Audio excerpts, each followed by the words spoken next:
नमस्कार, मी विजय काते. आपण पाहत आहात नवराष्ट्र डिजिटल. महाराष्ट्र राज्यामध्ये परिवहन मंत्र्यांच्या मार्फत अमराठी रिक्षा चालकांसाठी मराठी शिकवणी ही सक्तीची केली होती.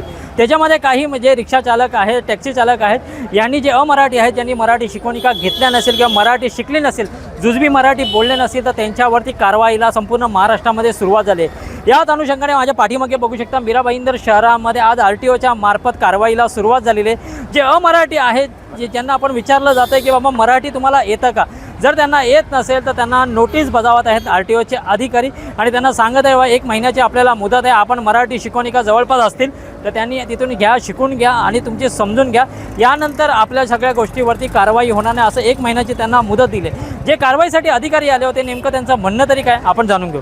मार्फत मराठी सक्तीची केलेली आहे, त्याच्यानंतर मराठी शिकवणिका झाल्या. मराठी शिकवणिका झाल्याच्या नंतर 15 तारखेची मुदत दिली होती, त्यानंतर आता आपण कारवाईला सुरुवात केलेली आहे. त्यांना नोटीस देतात, काय नेमकं पद्धत आहे?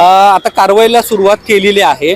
ज्या चालकांना मराठी भाषेचं जुजबी ज्ञान नाही आहे अशा चालकांना आपण 1 महिन्याची नोटीस देत आहोत. 1 महिन्यामध्ये त्यांनी मराठीचं जुजबी ज्ञान घेणं आवश्यक आहे.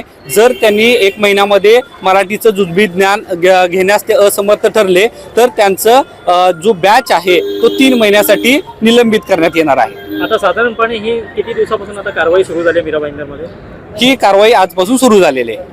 तरी साधारणपणे तुम्ही ज्या रिक्षावाल्यांना भेटता त्यांना नोटीस देता, ह्या नोटीस सांगताना ते लोक घाबरत सुद्धा आहेत, मग त्यांना काय तुम्ही सांगताय गोष्टीचं? नाही, घाबरण्याची कोणतीही आवश्यकता नाही. आपण ज्या चालकांना मराठीचं ज्ञान जुजबी प्रकारे आत्ता सध्या नाही आहे त्यांना ते घेण्यासाठी आपण 1 महिन्याची नोटीस देतोय. त्या 1 महिन्याच्या कालावधीमध्ये त्यांनी ते जुजबी ज्ञान प्राप्त करून घ्यायचं आहे. नाही साहेब, ज्या ॲक्शन्स घेतलेले आहेत मग तरी पण तुम्हाला आन्सर देऊ शकत नाही, त्यासाठी काय वेगळं काय हे आहे का? नाही, त्यांच्यासाठी आपण 1 महिन्याची ही नोटीस दिलेली आहे. त्यांनी त्याच्यामध्ये ते ज्ञान प्राप्त करून घ्यायचं आहे.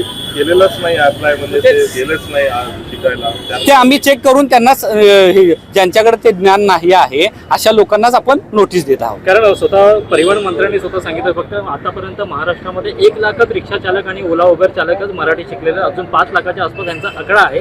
अद्याप तरी काही लोकांनी मराठी शिकवणिका अजून अटेंड नाही केलेला, तर त्या लोकांना तुम्ही काय सांगा? जास्तीत जास्त मराठी लोकांनी मराठी भाषेचं ज्ञान घ्यावं आणि ते ज्ञान घेतल्यानंतर प्रवाशांना आणि त्यांनाही ह्या दोन्ही गोष्टीचा फायदा होणार आहे. आणि मी या आपल्या माध्यमातून आवाहन करेन की जास्तीत जास्त लोकांनी मराठी भाषेचं ज्ञान घ्यावं. सुरुवात आहे असं आरोप होते, मग आपण ह्या ड्राईव्ह मध्ये त्याला पण आपण हे करतो, टू प्रॉंग स्ट्रॅटेजी आहे की फक्त आपलं लक्ष भाषावरच आहे? नाही, भाषा आणि त्याच्या संबंधित जर काय त्याच्यामध्ये वाहनामध्ये दोष असेल तर त्याच्यावरही आम्ही कारवाई करू.